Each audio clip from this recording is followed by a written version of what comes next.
네, 시청자 여러분 안녕하세요. 매일 오후 12시 투더 골드문 진행의 문다연입니다. 2021년 마지막 방송으로 인사드립니다. 사실 지금 시간을 기준으로는 조금 비트코인이 주춤하고 좀 빠지는 모습이지만 사실 올 한 해를 돌아보면 정말 놀라운 성장을 보인 게 바로 이 비트코인과 암호화폐 시장인 것 같습니다. 2022년에는 정말 투더 골드문 외칠 수 있는 한 해가 될 수 있도록 노력하겠습니다. 오늘도 시장 이슈 분석해 주시고 시장 대응 전략 잡아주실 두 분의 전문가님들 모셔보겠습니다. 먼저 코인 대통령님 어서 오세요. 네, 안녕하십니까. 반갑습니다. 요즘 시장이 뭐 그렇게 좋지만은 않습니다. 근데 제가 방송 첫 출연 때도 나와서 했던 말씀인데 연말 때는 시장이 안 좋을 수 있다. 그런데 연말 때 시장이 안 좋으면 연초에는 시장이 좋아질 수 있다라고 말씀을 드렸죠. 지금까지 시장이 그렇게 움직였기 때문에 역시나 이번에도 그렇게 시장이 움직일 것이라고 예상을 하고 있습니다. 그래서 뭐 지금은 별로 좋지는 않지만 그래도 앞으로 좀 이제 한 달밖에 안 남았죠. 한 달 이제 뭐 며칠 안 남았어요. 그리고 이제 1월 달에는 조금 이제 준비하는 기간이기 때문에 한 달 정도 조금만 더 관망하고 지켜보시면 다시 한번 상승장 올 수 있기 때문에 그때까지도 저희 투더 골드만 함께 하시면 좋은 수익률 다 가져갈 수 있겠다 이렇게 말씀드리도록 하겠습니다. 네, 살짝 아쉬운 21년의 마무리는 잘 보내주고 22년을 좀 더 기대해보면서 준비하면 좋을 것 같습니다. 코인 트레이너님 어서 오세요. 반갑습니다. 네, 코인 트레이너입니다. 네, 반갑습니다. 이제 2021년이 약 이틀 정도 남은 이제 시점입니다. 우리 연말 조용하게 보내면 굉장히 좋겠지만 우리 비트코인 지금 조금 좋지 않은 모습을 보여주고 있습니다. 아무래도 파동 관점도 있고 12월 31일 옵션 만기, 선물 옵션 만기 이슈도 있으면서 약간 지금 46,000달러 선에서 유지를 하고 있는데 어느 정도 조금만 더 빠졌다가 45,000 정도 찍고 올라갈 것으로 조금 예상이 되고요. 그렇게 되기 때문에 여러분들 지금 뭐 제일 많이 들리는 질문이 이제 이거 손절해야 되나요? 라고 하는데 시장이 전체적으로 하락했기 때문에 지금 개별 종목의 이슈가 아니라 시장 전체의 하락이기 때문에 개별 종목 손절하지 않으시고 조금 더 한 발 떨어져서 관망하는 자세로 시장 접근해 주시면 좋겠습니다. 네, 감사합니다. 네, 지금 시장에 어떤 이슈들로 좀 가지 못하고 있는지 또 어떤 호재들이 있는지 한번 살펴보겠습니다. 코인 이슈 흑과백, 먼저 코인 대통령님의 오늘의 악재는 어떤 건가요? 악재라고 하기에는 역시나 또 좀 그렇지만 그래도 좀 화가 나더라고요. 네, 화가 나는 좀 이슈였는데 이슈가 화가 나는 건 아닌데 네. 제목이 좀 화가 났습니다. 그래서 이런 것도 좀 말씀을 드려야 되지 않을까 싶어가지고 한번 짚고 넘어가도록 하겠습니다. 자, 어떤 헤드라인이 나왔느냐. 빗썸 코인원 메타마스크로 출금 금지하겠다, 제한하겠다라는 이슈가 나왔어요. 자, 이것만 딱 제목만 봐서는 악재인가? 이거 이제 큰일 난 건가? 이렇게 좀 생각할 수 있을 텐데 이거를 좀 이제 들여다보면은 악재가 아닙니다. 솔직히 말씀드리면 악재는 아니고 물론 이제 자금 세탁을 하고 그다음에 좀 이제 불법적으로 어둠 쪽으로 좀 가시려고 하는 분들에게는 조금 악재일 수는 있지만 기본적으로 악재는 아니라는 거예요. 자, 일단은 어떤 거냐? 일단 메타마스크로의 빗썸과 코인원 내년 1월부터라고 합니다. 1월부터 메타마스크로 출금을 제한시키겠다라고 좀 이슈가 나왔습니다. 자, 근데 뭐 가타부타 그냥 다 제한하는 게 아니라 등록만 시키면 돼요. 그래서 빗썸이나 코인원에게 지금 뭐 신청하는 기간이 있을 건데 그리고 아마 추후에도 신청이 가능할 건데 자기 메타마스크 주소를 이제 등록을 시켜놓으면 그쪽으로 출금이 가능합니다. 자, 왜 그러느냐? 메타마스크 같은 경우에서는 가상자산 지갑이죠. 그리고 가장 크기도 하고 가장 편리하기도 할 겁니다. 그런데 이 메타마스크 같은 경우에서는 익명성이 보장이 돼요. 내 핸드폰 번호라던가 아니면 내 이름이라던가 아니면 내 이메일 주소 어느 하나 필요가 없습니다. 그냥 아이디 비밀번호 설정하면 만들어집니다. 자, 그렇기 때문에 굉장히 지금까지도 자금 세탁에 대한 어떠한 이슈에서 벗어날 수 없었죠.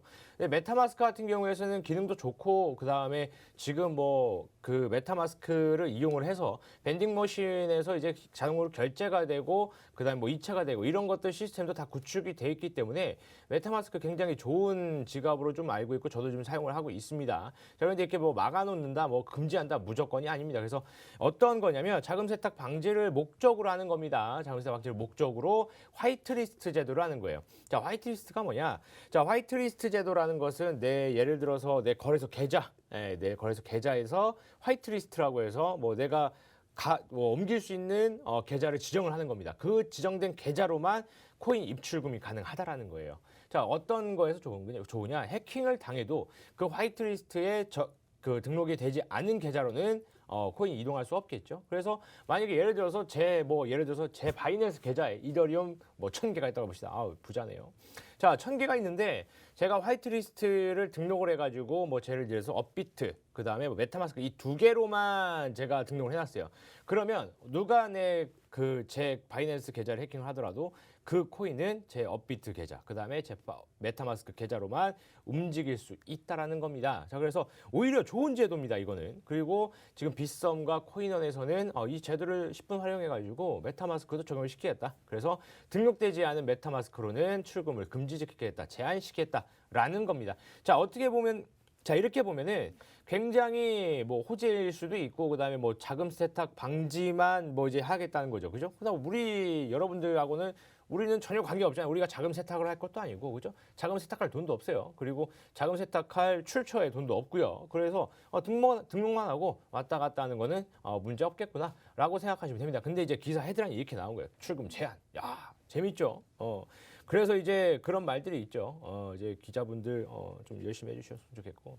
그다음에 이 제목 좀 이렇게 좀 자극적이지 않게 좀 해줬으면 좋겠습니다. 무슨 너튜브 방송 BJ들도 아니고 어그로만 끌려고 계속해서 이런 그 헤드라인을 자꾸 내시는 것 같은데 자기 자신도 쓰면서 알았을 거 아닙니까, 그죠? 무조건 다 출금 제한하는 것도 아니고 그냥 한번 기사 조회수 좀 높여볼까 뭐 이렇게 해가지고 하시는 것 같은데 그렇게 좀 안 하셨으면 좋겠고, 저도 보다가 깜짝 놀래가지고 아침에 뭐야 이거 막 이러면서 좀 갔었는데 아무튼 좋은 내용입니다. 악재라고 하면 좋은 내용이고, 오히려 그냥 이 헤드라인만 떠돌아다니면 굉장히 악재일 수도 있겠죠. 메타마스크 뭐 많이들 사용을 하시고, 그 다음에 뭐 비슷한 코인은 우리나라에서 그래도 큰 거래소입니다.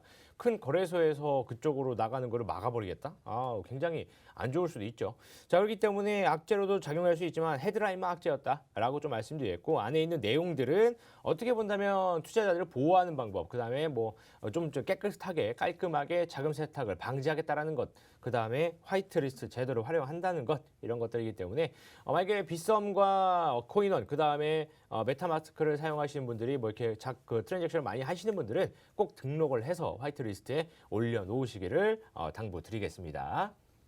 네, 저희와 함께 이 시장 이슈 분석이 필요한 이유인 것 같습니다. 사실 이 메타마스크 출금 제한이라는 제목만 보면 많은 분들께서 좀 공포심을 느끼실 것 같은데, 실상 그 내용을 들여다보면 자금 세탁 방지를 위해서 하는 거라는 점, 특히나 이 자금 세탁 방지 같은 것들이 시장의 문제점을 해결하기 위해서 나오고 있는 법안인 만큼 지금 이 내용을 들여다보면 그렇게 악재로 받아들일 건 아니라는 점, 오히려 좀 시장의 불안정성을 해소할 수 있지 않나 이렇게도 보여집니다. 코인 트레이너님의 오늘의 악재는 어떤 건가요? 네. 제가 오늘 준비한 악재는 이제 2021년 악재에 이어서 2022년에도 되게 악재로 보일 수 있을 만한 이제 악재를 가져왔는데, 중국 이슈입니다. 중국 이슈죠. 2021년에 대부분 우리 암호화폐 시장의 악재는 중국에서 시작됐다고 해도 이제 과언이 아닐 만큼 다 중국에서 많이 시작을 되었는데요. 미국도 있지 않냐라고 해봤자 이제 미국 뭐 테이퍼링 이슈, 금리 인상 이슈, 이런 것들은 전 세계 이제 그 모든 이제 투자 자산에 영향을 줄 만한 이제 이슈고, 개별 코인, 우리 비트코인 암호화폐 단독적인 이제 악재로서는 이제 중국발 악재가 굉장히 많았죠. 중국이 CBDC를 발행한다고, 중앙 통화 정책 통화 화폐를 발행한다고 하면서 전면적으로 암호화폐를 금지하면서 우리 소위 말하는 이제 부처빔, 그때 맞았을 때 비트코인 약 한 3만 달러까지 이제 떨어지는 등 굉장히 중국이 이슈가 하나 터질 때마다, 그리고 또 최근에 헝다 이슈도 존재했었고, 헝다 이슈로는 전 세계 금융시장 거기고, 그리고 이제 암호화폐 시장까지 굉장히 영향을 많이 주는 등 우리 중국이 계속해서 이제 암호화폐 2021년을 많이 괴롭혀 왔었는데요. 앞으로 2022년에도 중국이 어느 정도는 이 암호화폐 시장을 조금 더 괴롭힐 것으로 조금 예상을 하고 있습니다. 우선 이제 최근에 매도 물량이 굉장히 많이 나왔죠. 보통 이제 2021년 암호화폐의 채굴의 시장으로 불렸던 이제 중국, 거의 약 한 75% 정도 이상의 이제 채굴을 중국에서 이루어졌는데요. 중국 같은 경우는 지금 전력난, 호주와 무역 분쟁이 있죠. 전력난이랑 그다음 CBDC 발행으로 이제 암호화폐 채굴을 하지 마라라고 정부에서 강력하게 얘기를 했고, 지금 현재 중국에 있는 채굴기는 뭐 0%다라고 이제 공식적으로 얘기는 해주고 있지만, 즉 아직까지 남아 있는 이제 이제 지갑 이동을 봤을 때 아직까지 남아 있는 중국의 이제 채굴기 퍼센트가 전체의 아직도 한 20% 이상은 지금도 현재도 중국에서 계속 채굴을 하고 있는 것으로 지금 보여지고 있습니다. 이렇게 기존 이제 암호화폐 시장이 중국 시장에서 미국 시장으로 지금 옮겨가고 있는 과정이기 때문에 이런 과도기 시장에서 아직까지 시장의 선 지배자였던 이제 중국의 이제 영향을 무시할 수가 없는데요. 또 추가적으로 이제 또 우리가 다 알고 있는 헝다 이슈 28일 날 한 번 더 헝다 이슈가 터졌죠. 블룸버그 통신에 따라서 이제 헝다가 약 한 3,032억 원 이제 달러로는 2억 5,520만 달러를 지급해야 하지만 이제 뉴욕 시간으로 28일 날 업무 시간에까지 다 상환을 하지 못했다라고 하면서 기존의 디폴트에 이어서 이자도 제때제때 계속해서 갚지 못하는 이런 상황에 이르렀습니다. 이렇게 헝다 이슈가 개별적인 이슈지만 이 헝다에 파생된 그런 상품들이 굉장히 많아요. 달러 채권들 같은 경우는 지금 뭐 블랙락 같은 경우도 굉장히 많이 들고 있고 이런 자산이 터졌을 때 이게 파쇄적으로 금융 연쇄 부도를 일으킬 수 있는 이런 악재가 아직도 남아 있고 2022년에도 이 헝다 악재는 계속 될 것으로 조금 예상이 됩니다. 그리고 기존에 헝다가 이제 달러채를 못 갚으면서 디폴트 거의 이제 국제 신용평가 회사들이 이제 디폴트 선언을 했었는데요. 여기에 따라서 헝다가 디폴트가 되면서 중국 정부 처음에 도와주지 않는 듯 보였지만 이제 나중에 도와주게 되었는데요. 이러한 이유로서는 중국의 이제 GDP의 약 30%가 이제 부동산 관련 이제 개발 산업입니다. 건축 산업이죠. 만약에 이 30% 이상을 차지하는 이 헝다 그룹, 부동산 1위 그룹이 파산하게 된다면은 전체 중국 GDP의 약 2%가 이제 하락을 할 정도로 강하게 영향을 주기 때문에 중국 정부 입장에서도 약간 울며 겨자 먹기로 이제 내수 위주로 지금 자금을 쏟아 부어서 지금 다시 뭐 개발을 다시 공사 현장에서 다시 이제 뭐 개발을 하는 식으로 이제 건설 현장 노동자들이랑 협력업체 등의 이제 중국 정부의 자금을 투입하고 있다고 합니다. 다만 이제 문제인 것은 내부적인 중국 내부에 이제 자금을 투입하고 있지만 중국은 이제 달러채는 약간 좀 갚아줄 생각이 없는 것으로 보이면서 중국 정부가 이제 헝다 그룹을 먹으면서 이제 팔다리 해체가 좀 이루어지는 모습을 보여주고 있습니다.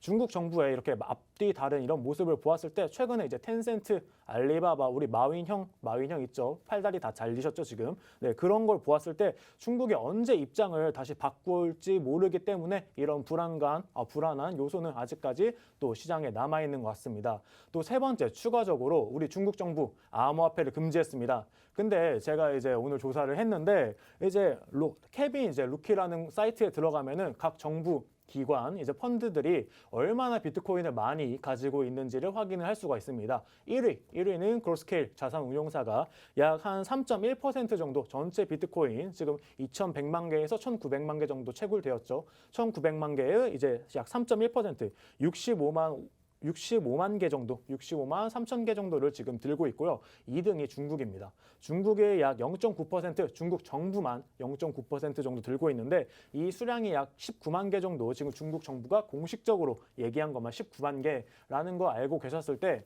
중국 정부가 지금 중국이 초기 시장이잖아요. 암호화폐. 초기 시장인데 19만 개만 들고 있을까요? 제 생각엔 더 많이 중국 시민들 그리고 또 일단 인구가 굉장히 많죠. 중국 시민들 그리고 기초 채굴업자들 굉장히 저렴한 가격에 많이 비트코인을 들고 있다고 생각이 되고요. 최근 하락이 지금 며칠간 사이에 하락이 이어졌을 때도 지금 바이낸스 이런 데 후오비 글로벌 이런 거래소에 들어온 자금 출처를 보면은 중국발 코인인 경우가 굉장히 많았기 때문에 앞으로 2022년에도 중국이 암호화폐 시장을 좀 더 괴롭힐 것으로 조금 예상이 됩니다.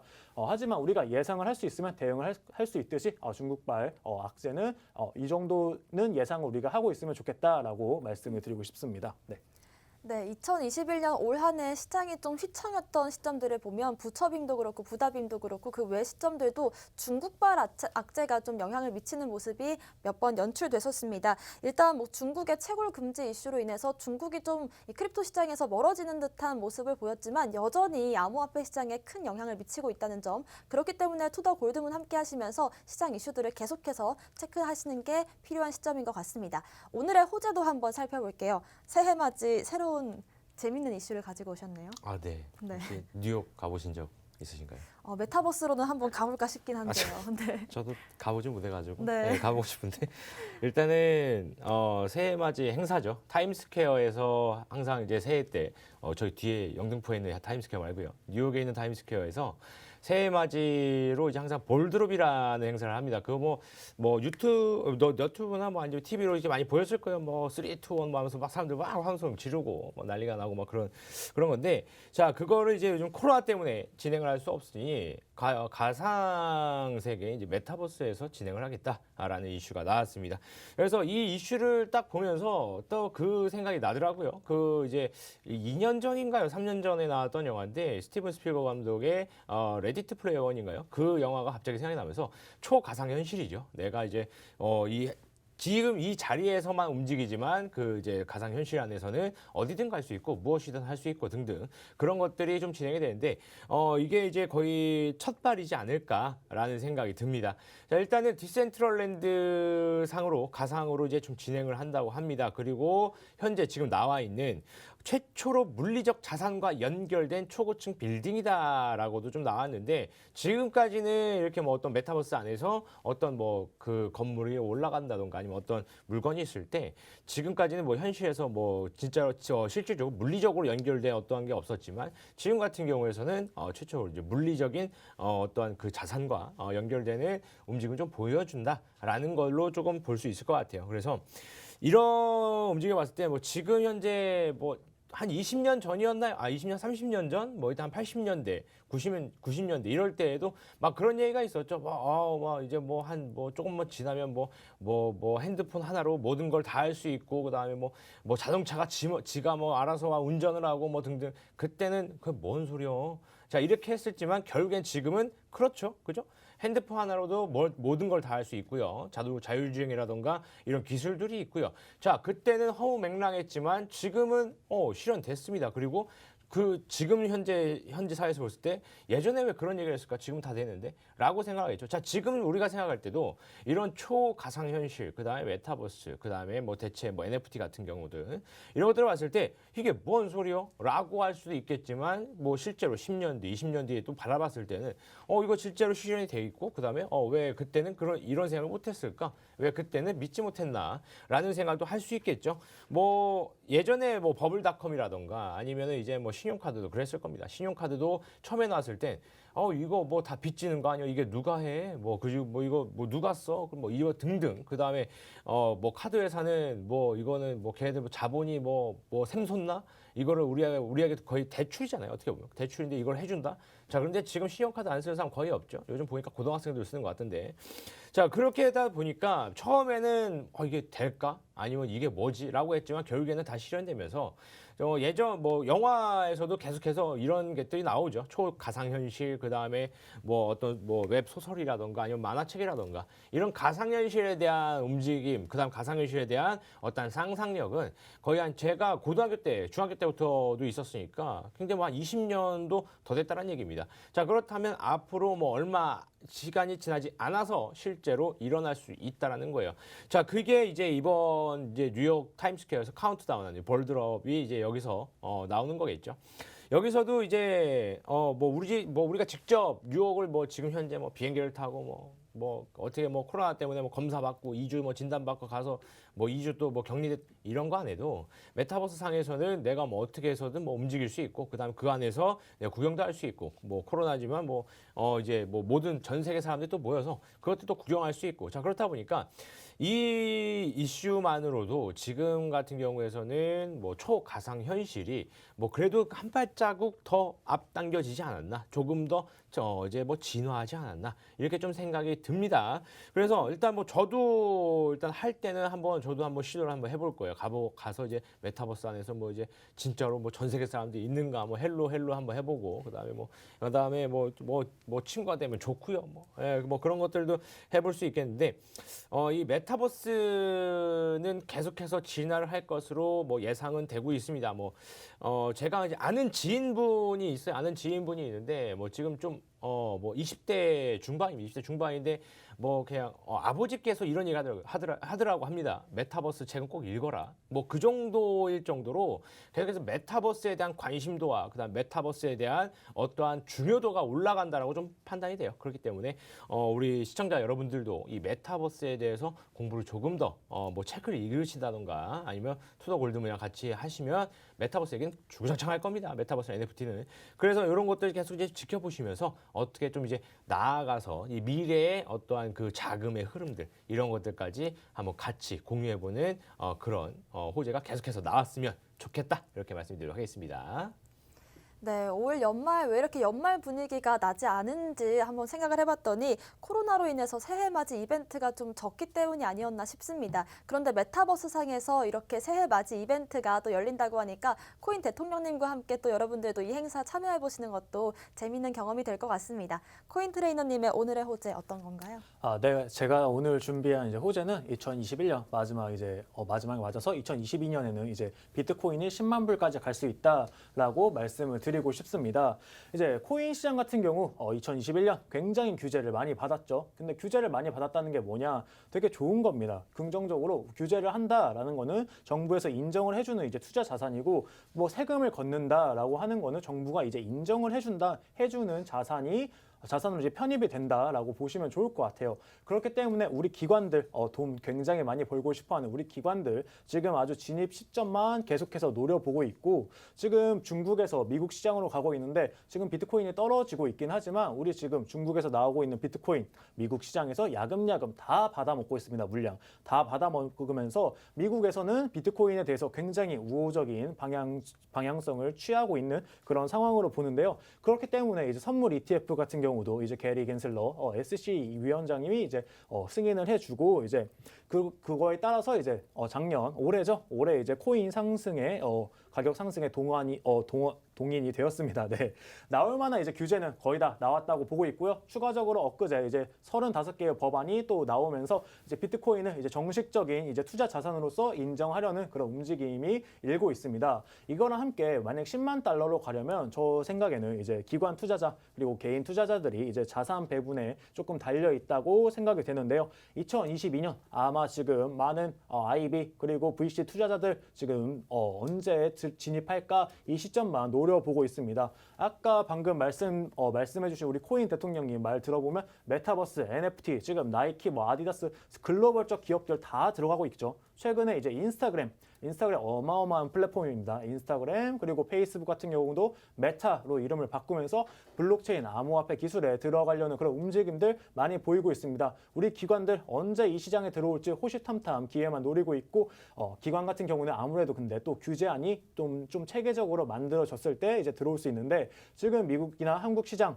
선진국 시장들은 이 규제안을 지금 잘 만들고 또 우리 정부에서 또 규제안 만들어줬으면은 이제 보상으로 과세해야 되니까 이 과세안까지 잘 만들어주는 이런 삼박자 지금 어우러지고 있기 때문에 비트코인 10만 불 가능성이 높아질 수 있다라고 생각이 됩니다. 또 추가적으로 우리 이더리움 비트코인이 이제 암호화폐면은 이더리움은 약간 컴퓨터 같은 느낌을 하죠. ERC20 기반으로 만들어진 우리 생태계 코인들 굉장히 많죠. 또 NFT 코인 ERC721 기반으로 만들어진 NFT 토큰들 굉장히 많습니다. 이런 걸 볼 때 내년에 이제 이더리움 2.0 가동이 좀 전망이 되고 있습니다. 2.0이 되면은 이제 에너지 과소비 문제 같은 경우는 좀 해결이 되죠. 우리 가스비 문제라든지 뭐 이런 것들이 조금 해결되지만 아직까지 거래 속도나 이제 뭐 거래 비용 문제가 어마어마하게 획기적으로 해결되지는 않을 것으로 조금 전망이 됩니다. 그럼에도 불구하고 우리 이더리움 생태계 아주 짱짱하죠. 짱짱한 걸 봤을 때 올해도 이더리움 많은 상승폭이 있었는데 내년에도 이더리움 같은 경우는 더 많은 추가적인 상승을 이루어낼 것으로 보이고요. 비트코인, 이더리움 양대 산맥 구조로 내년에도 추가적으로 갈 것으로 이제 생각이 됩니다. 또 한 가지 이제 현물 ETF 이제 승인 가능성인데요. 지금 같은 경우는 이제 현물 ETF 제가 저번에도 말씀드렸다시피 선물에 비해서 조금 위험합니다. 조금 위험하고 또 한 가지 거래소 문제랑 이제 또 거래소 문제가 있고 또 추가적으로 우리 현물 ETF 만약에 매수해놨잖아요. 우리 이거 보관을 해야 되는데 어떻게 보관을 할 것인지에 대한 그 또 문제점이 남아 있거든요. 이 문제점을 해결하려면 이제 우리 캐나다 같은 경우는 이미 현물 비트코인 ETF가 승인되어 있습니다. 고객이 이제 금융회사에서 금융상품처럼 ETF 사면 되고요. 그때 이제 우리 ETF는 이제 현물 ETF를 사겠죠. 현물 ETF를 사가지고 하드 디스크 같은 이제 오프라인 상태로 안전하게 정말 인터넷이 안 되게 보관을 하거나 만약에 핫 웰렛에 보관할 경우에는 해킹 위험이 있는데 이거를 또 보험 상품을 통해서 해결하는 등 이런 식으로 비트코인 보관 이슈에 대해서 어느 정도 해결해 나가는 방안성을 보이고 있고 또 추가적으로 거래소 이슈가 있습니다. 하지만 요즘 거래소 다 실명 인증하고 있죠. 송신자, 수신자 다 실명 인증을 하는 식으로 좀 더 약간 투명한 시장을 만들려는 이런 거래소가 또 개선해 나가는 이런 모습을 보이고 있기 때문에 2022년에는 현물 ETF 한번 기대해봐도 좋지 않을까. 현물 ETF가 승인되면 10만 달러 충분히 갈 수 있지 않을까라고 예상을 해봅니다. 네. 네, 올해는 뭐 이 정도로 고생했고 2022년에 10만 달러 가자, 비트코인 20만 달러 가자 이런 얘기들이 많이 나오고 있는 시점입니다. 특히나 우리가 항상 기다려왔던 이 빅 호재, 대형 호재인 비트코인 현물 ETF가 승인이 된다면 그때 정말 시장이 폭발적으로 상승할 수 있지 않을까 이런 기대감을 가져보면서 투더 골드문 내년에도 함께 하시면서 여러분들 시장 대응 전략 잡아가시길 바라겠습니다. 코인 이슈 흑과백 살펴봤습니다. 저희는 잠시 뒤에 코인콕으로 돌아오겠습니다.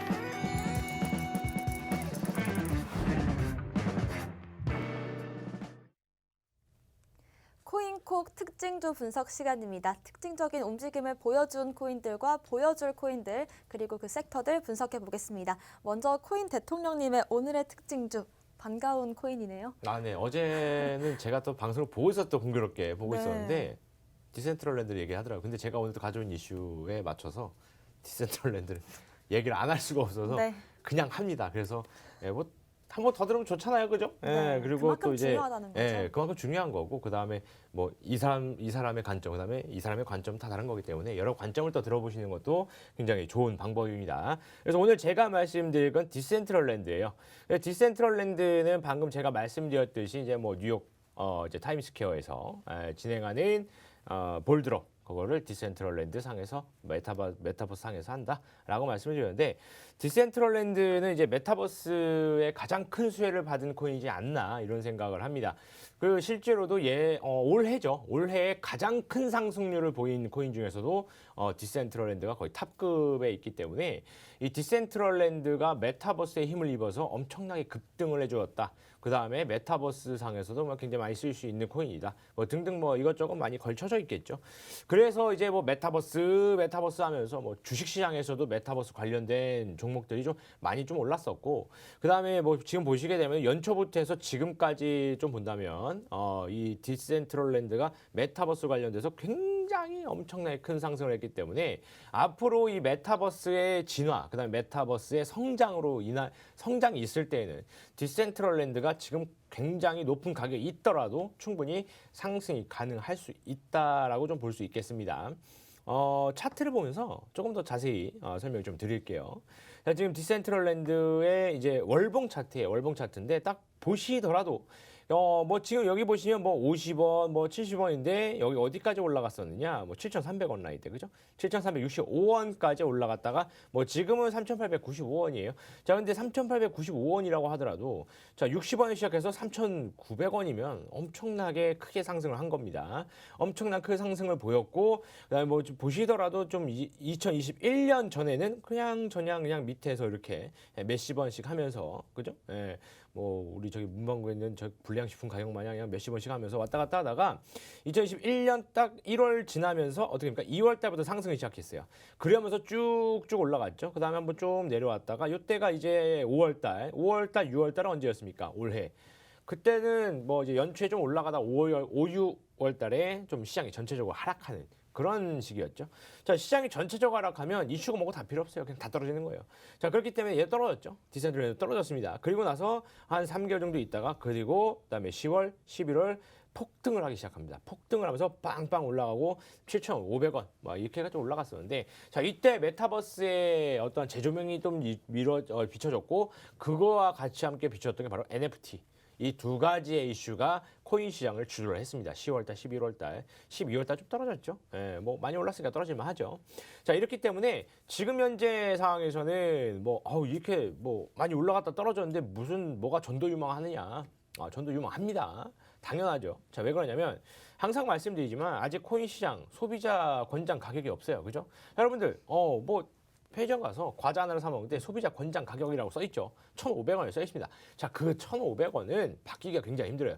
1,000원으로 떨어지기도 힘들고 2,000원으로 올라가기도 힘들어요. 물론 물가가 상승하고 원재료 값이 상승하고 뭐 어떻게 이렇게 해서 뭐 2년 만에 그죠? 왜냐면 예전에 제가 어렸을 때 이만한 치토스를 한 300원에 100원인가 300원에 먹었던 것 같은데 지금은 1,500원인가요? 예, 뭐 많이 오르긴 했는데 아무튼 그렇게 뭐 그거야 원재료도 오르고 물가도 오르고 했으니까 오른 거고 지금 같은 경우 이런 코인 시장 같은 경우에서는 뭐 소비자 권장 가격이라는 게 없습니다. 자, 왜? 주식 시장이 아니기 때문에 그래요. 주식 시장 같은 경우에서는 내가 뭐 매매를 하고 주주가 되고 이런 거겠지만 기본적으로 기업 입장에서는 뭐가 되냐? 내가 외부에 우리 회사를 평가받는다라는 생각을 합니다. 그래서 그 평가로 인해서 재무제표, 그다음에 사업 현황들 평가를 받고 이 기업의 적정 가격은 이거다라고 해서 거래가 되고 그다음에 뭐 목표가가 있고 뭐 그런 건데 코인 같은 경우에서는 그런 뭐 재무제표가 없을 뿐더러요, 그죠? 그리고 그거를 평가하는 데도 없고요. 그다음에 뭐 우리나라처럼 뭐 상장에 대한 뭐 일단 뭐 거래소 개별 상장이기 때문에 그런 게 좀 미비하게 돼 있기 때문에 뭐 권장 가격이라는 게 솔직히 없습니다. 그래서 급등락이 좀 왔다 갔다 크게 왔다 갔다 하는 거지.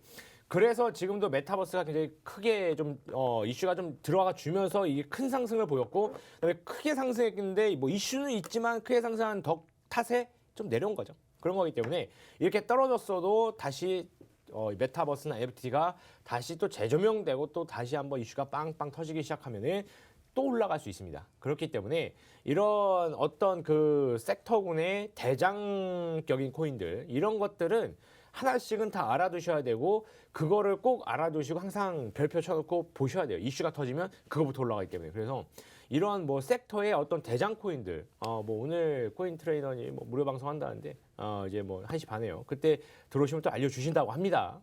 뭐 일단 뭐 제가 그렇게 말씀드리긴 하는데 알려준대요. 들어가면 다 알려주실 테니까 꼭 들어오셔서 다 알아갔으면 좋겠습니다. 네, 디센트럴랜드 같은 경우에는 메타버스 대장주이기 때문에 앞으로도 전도유망한 이 섹터에서 대장주는 꼭 알고 계시는 게 좋을 것 같습니다. 코인 트레이너님의 오늘의 특징주 한번 살펴볼게요. 네, 제가 오늘 준비한 특징주는 이제 엑시 인피니티라는 이렇게 코인입니다. 다들 알고 계시는 그런 되게 유명한 코인이죠. 방금 이제 코인 대통령님 기업 같은 경우는 이제 재무제표를 통해서 이제 기업의 가치 그리고 우리가 어떻게 이렇게 잘하고 있는지 이런 걸 보여줍니다. 반면에 이제 우리 암호화폐 같은 경우 우리 이더리움 이렇게 잘하고 있다, 뭐 트위터를 통해서 공시는 하지만 정확한 이제 틀로 이제 짜여진 것도 아니고요. 가시적인 성과를 보여주기 굉장히 조금 힘듭니다. 아마 이제 제 주변에도 그렇지만 너 블록체인이 뭔지 아냐라고 했을 때 그거에 대한 이제 정의조차 이제 잘 모르고 암호화폐를 투자하는 사람도 굉장히 많습니다. 그런 면에 있어서 우리 엑시 인피니티 가장 이제 업비트 기준으로선 최근에 이제 3,400%인가 이렇게 많이 오른 코인인데 최근에 이제 가격을 반납하면서 지금 6개월간 1,200% 정도 이제 오른 코인인데 그 오른 이유 중에 첫 번째가 정말 가시적인 성과를 우리 눈앞에 암호화폐 기술을 통해서 이렇게 우리가 보여줄 수 있다를 보여준 첫 번째 코인이기 때문에 이렇게 굉장히 많은 상승을 보여주었다고 생각이 됩니다. 방금 코인 대통령님 소개해드렸던 디센트럴랜드 NFT 시장의 이제 대장이라면은 우리 P2E 게임 일하면 플레이하면서 이제 돈을 벌 수 있는 우리 P2E 게임의 대장은 이제 엑시 인피니티가 아닐까라는 정도로 엑시 인피니티 정말 P2E 게임의 대장인데요.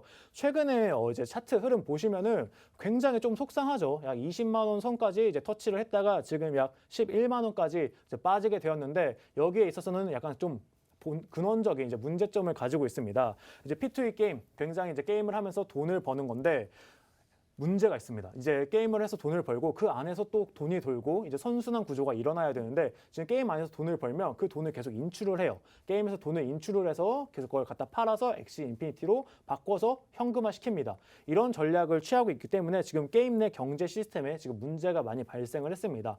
게임이 정말 재미있어서 하는 게 아니라 이 게임으로 돈만 벌려는 이런 움직임이 있으면서 게임 내 경제 시스템에 적신호를 띄웠기 때문에 정말 이제 돈 버는 게임이 우리가 정말 재밌게 하는 뭐 배틀그라운드, LOL 이런 것처럼 우리가 너무 재밌어서 게임을 하는 게 아니라 그냥 돈 벌려고 게임을 하고 거기서 이제 인출을 했기 때문에 계속해서 이제 인출되는 양이 많아지고 야 이게 엑시 인피니티 하면 우리가 돈 벌 수 있대. 이게 진짜 재밌어서 하는 게 아니라 돈 벌려고 들어가기 때문에 이런 엑시 인피니티 코인이 계속 많아지면서 계속해서 가격이 하락하고 있는 이런 추세입니다. 최근에 우리 무한도전 삼국지 리버스도 마찬가지죠. 많은 접속자들이 그게 진짜 그 게임이 재밌어서가 아니라 이걸로 해서 돈을 벌기 위한 이런 목적으로 게임에 접근을 했기 때문에 굉장히 가치가 낮아지고 점점 그 퀘스트에서 선순환 구조 게임 내에서도 돈이 돌아야 되는데 다 게임 밖으로 인출을 하면서 이런 선순환 구조를 깨트리기 때문에 토큰 이코노미 시스템이 파괴되는 모습을 보여주면서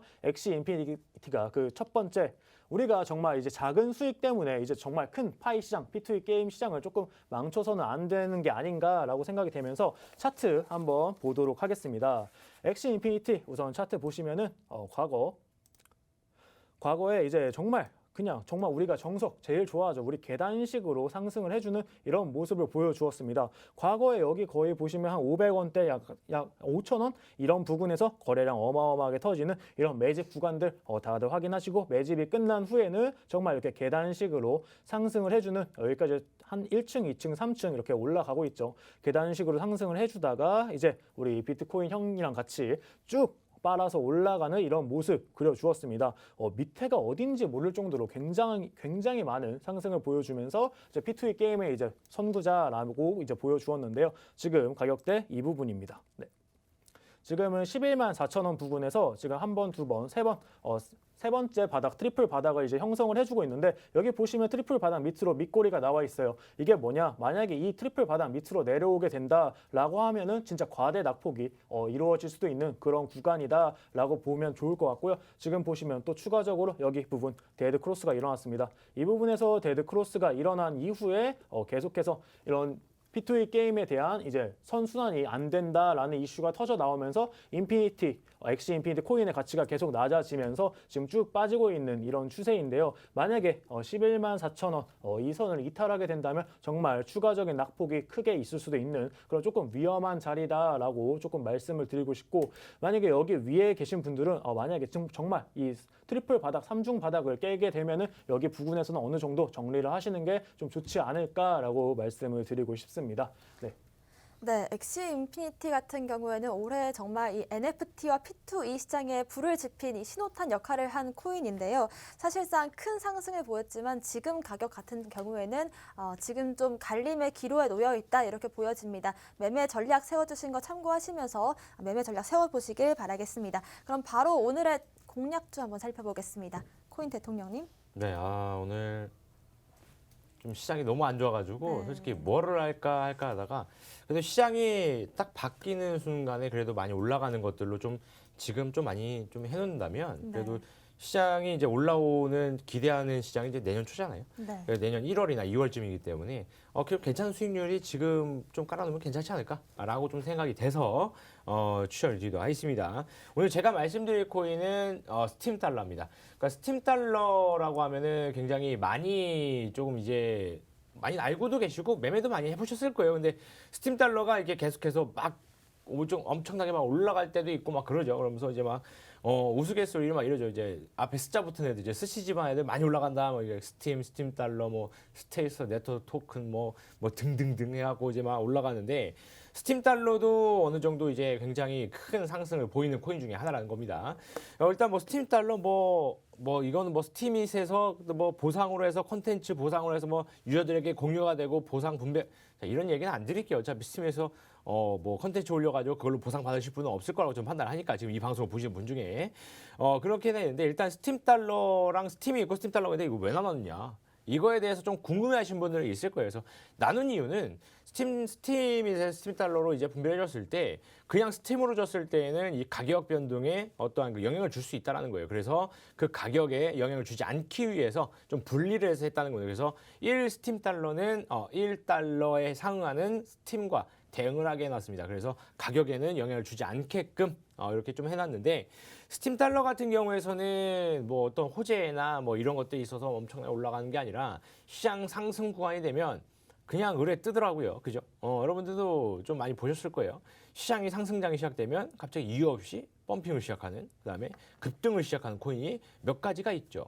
그중에 가장 대표적인 코인이 뭐예요? 어거. 그다음에 스팀 달러. 그죠? 그다음에 뭐 이것저것 있겠지만 예전에 뭐 폴리메스 뭐 이런 것들 등등 그다음 뭐 베이지 거텐쇼 토큰 등등 이런 것들이죠. 베이지 거텐쇼 토큰도 이제 광고나 뭐 이런 보상으로 뭐 비슷한 결에서 이렇게 좀 급등을 해주는 모습을 보여줍니다. 자, 그래서 스팀 달러가 좀 시장이 상승을 시작하고 급등장이 오왔을 때 좀 스팀 달러 좀 괜찮은 공략이 되지 않나 이렇게 돼서 좀 말씀을 드려요. 그래서 차트를 보면서 가격적인 부분들과 뭐 공략할 수 있는 부분들 보도록 하겠습니다. 스팀 달러의 월봉 차트예요. 월봉 차트를 보고 계신데 자, 이 월봉으로 딱 보았을 때도 요 부분이죠. 기본 차트를 바꿀게요. 요 부분을 봤을 때도 월봉 차트로 보시면은 요 부분이죠. 요 부분에서 좀 많이 올라오고 그죠? 그다음 쭉 내려와서 이렇게 해서 2019년, 20년 좀 이제 이렇게 좀 그냥 재미가 없었어요. 한 2년 동안 재미없다가 그리고 나서 올해 시작하면서 또 급등을 보입니다. 급등을 보였죠. 그리고 나서 좀 내려와 있는 상황이에요. 내려와 있는 상황인데 자, 요렇게 움직인 다음에 그 다음에는 조명을 잘 받지 못했습니다. 2019년, 2020년 이때도 그래도 상승하는 시장은 있었죠. 상승하는 시장이 있었는데 불구하고 어떠한 좀 이제 큰 급등을 보여주지 못한 이런 시장이죠. 자, 근데 이 가격이 있어서 여기가 조금 많이 올라가지 않은 것처럼 보이지 그래도 많이 올라왔어요. 그죠? 여기서도 얼마나 올라왔냐면 이쪽에서는 뭐 이제 600원에서 1200원, 1800원까지 올라왔죠. 한 약 3배 정도 이 부분에서 올라오긴 했었습니다. 자, 근데 여기서 이제 폭등을 했다는 거죠. 원래. 뭐 이제 2017년도에 움직임 보이고 여기서는 이제 여러분들 다 아시는 그죠? 난이 한번 일어났었죠. 2018년도 초 1월 달. 여러분 다 아시는 난이에요. 자, 여기 난이 한번 일어나면서 쭉 떨어졌고 그 다음에 다시 한번 폭등을 하면서 굉장히 좋은 가격들 유지를 해줬죠. 자, 이쪽 라인의 가격을 보았을 때 공략할 수 있는 가격은 지금 현재 라인에서 공략할 수 있습니다. 6,200원 이하에서 매수를 진행하시면 되세요. 6,200원이라고 하면 지금 라인이겠죠? 지금 라인에서 매수가 들어가도 충분히 괜찮다라는 겁니다. 요 라인 때.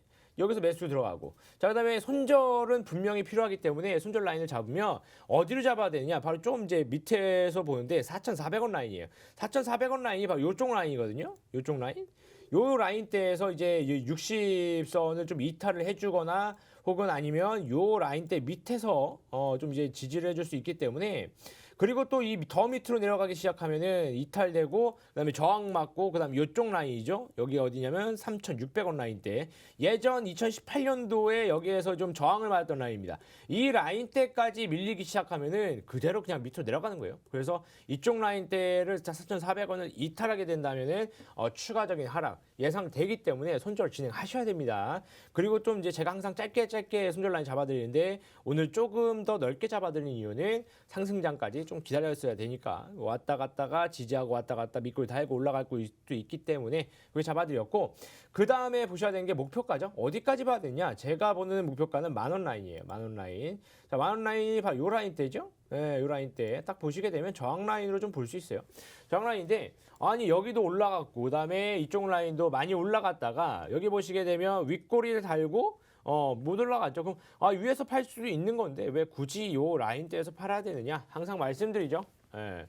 이 심리적 저항 라인대 10,000원 여기 한번 터치는 할 것 같습니다. 상승 예실되면 터치하는데 터치하기 시작하면 제가 봤을 때는 돌파도 하겠지만 돌파한 다음에 바로 밑으로 빠질 가능성이 매우 높아요. 자, 그럼 여러분은 어떻게 해요? 패닉셀 던져버립니다. 그죠? 올라가다가 못 올라가면.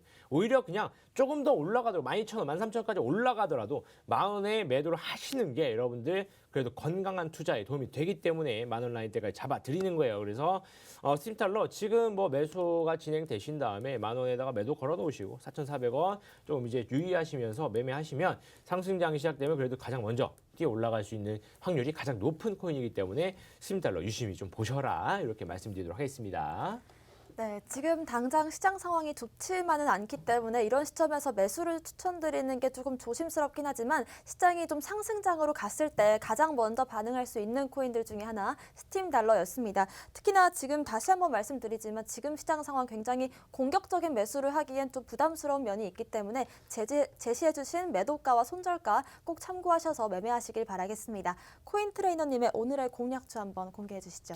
네, 제가 오늘 조금 공략해볼 코인은 이제 폴리곤입니다. 조금 아무래도 시장이 조금 불안하기 때문에 조금 대형주 위주로 오늘 한번 들고 오게 되었는데요. 폴리곤 같은 경우 이제 기더리움 기반 네트워크 이제 뭐 확장성 그리고 인프라 설치를 뭐 지원한다고 하면서 이제 생태계를 약간 좀 구성하고 있습니다. 최근에 이제 뭐 자비스 네트워크 뭐 그리고 디파이 게임 같은 플랫폼에서 굉장히 많은 프로젝트 뭐 하베스트 파이낸스 등 이제 뭐 레인메이커 게임 뭐 이런 것 등등해서 굉장히 많은 프로젝트를 같이 진행을 하고 있으면서 굉장히 지갑수가 점점 많아지고 있어요. 지갑수가 많아지고 있다는 거는 지금 시장 참여자들이 굉장히 많이 담고 싶어하는 그런 종목이고요. 기관 같은 경우도 계속해서 지갑의 개수를 늘려나가고 있는 기관 투자자들이 약간 관심을 가지고 있는 그런 종목이다라고 보시면 좋을 것 같습니다. 그러면서 이제 폴리곤 네트워크 사용자들이 꾸준히 늘고 있다는 게 되게 긍정적이고요. 이제 경쟁자로는 이제 뭐 폴카닷 정도, 폴카닷 같이 이제 폴카닷과 같은 길을 비슷한 길을 조금 걷고 있는 코인이다 정도만 알고 계시면 좋을 것 같아요. 지금 우선 차트를 한번 보도록 해보겠습니다. 우선 차트를 보시면 지금 가격대 폴리곤 2,985원 그리고 제가 처음에 말씀드렸죠. 항상 이제 종목을 볼 때 여기 시가총액을 한번 처음에 확인을 해봐라. 이 종목이 얼마나 변동성이 클 수 있는지를 약간 단일적으로 확인해 줄 수 있는 그런 지표이기 때문에 시가총액을 우선 보도록 하겠습니다. 약 20조 정도 지금 폴리곤 되고 있고요. 그 다음에 전체 크게 보도록 하겠습니다. 보시면 차트가 우선적으로 조금 짧습니다. 우리나라의 업비트에는 조금 느리게 상장이 되었기 때문인데 만약 나는 긴 차트가 보고 싶다라고 하시면은 우리 바이낸스 가서 이제 폴리곤 약어 매틱스 치면은 바로 뜨니까 한번 거기서 보시면 좋을 것 같고요. 우선 보시면 여기 상장한 이후로 쭉 저점 계속해서 높여주면서 상승 추세에 들어가고 있는 코인입니다. 이제 뭐 추세 라인만 이제 보도록 하더라도 여기서부터 시작해서 계속해서 추세 라인 확장해 가고 있고요. 지금 현재 지금 장이 조금 안 좋으면서 여기 부분에서 추세 라인 이탈이 살짝 일어났습니다. 추세 라인 이탈이 일어나고 어제만 해도 약 3,000원 선에서 강하게 바닥을 잡아주나 했는데 지금 보시면은 거의 3,000원 선에서 이제 왔다 갔다 하고 있죠. 이 3,000원 선 전 이제 매물대 음봉의 이제 시장 라인이자 전 이제 음봉의 시장 라인이 이제 바닥이 천장이 되었는데 지금은 어떻게 보면은 어떻게 바닥을 이제 지지해 주고 있는 그런 모습입니다. 그러면서 지금 추세가 살짝은 깨지긴 했지만 지금 이 추세가 깨진 거는 시장 전체적인 이제 하락으로 이제 보이기 때문에 만약에 시장이 다시 반등을 해준다. 비트코인이 지금 5,600만 원인데 약 6천만 원 선으로 올라간다라고 하면은 다시 추세 라인 안쪽으로 충분히 들어올 수 있는 자리로 보입니다. 또 보시면은 21선 위에서 잘 놀고 있고요. 5일선을 쫓아가는 경향이 매우 강합니다. 코인 같은 경우는 그렇기 때문에 5일선 쫓아갈 것으로 보이고요. 지금 매도했을 때 거래량 그렇게 많이 나오지 않았고 CCI 비율 같은 경우도 다시 지금 한 번 더 매수를 해봄지가 어떤가라는 식으로 지금 방향성 표시를 해주고 있습니다. MACC의 지표 또한 지금 다시 한번 골든 크로스가 나면서 지금 여기 시점에서 한 번 더 주워보면 괜찮겠다라고 지금 시그널을 보내주고 있기 때문에 굉장히 좋게 보고 있고요. 저 같은 경우는 목표가는 이제 전고점 라인까지 한번 타이트하게 잡아보도록 하겠습니다. 전고점 라인이 이제 한 3,490원 3,490원에 반매도 만약에 여기까지 터치를 한다면 반매도 정도 진행하시고 만약에 더 뚫고 올라간다라고 하시면은 절반은 가지고 계시는 이런 전략 취하면 좋을 것 같고요. 매수 단가는 3,000원 미만에서 2,900원 사이 그 정도에서 주시면 좋을 것 같습니다.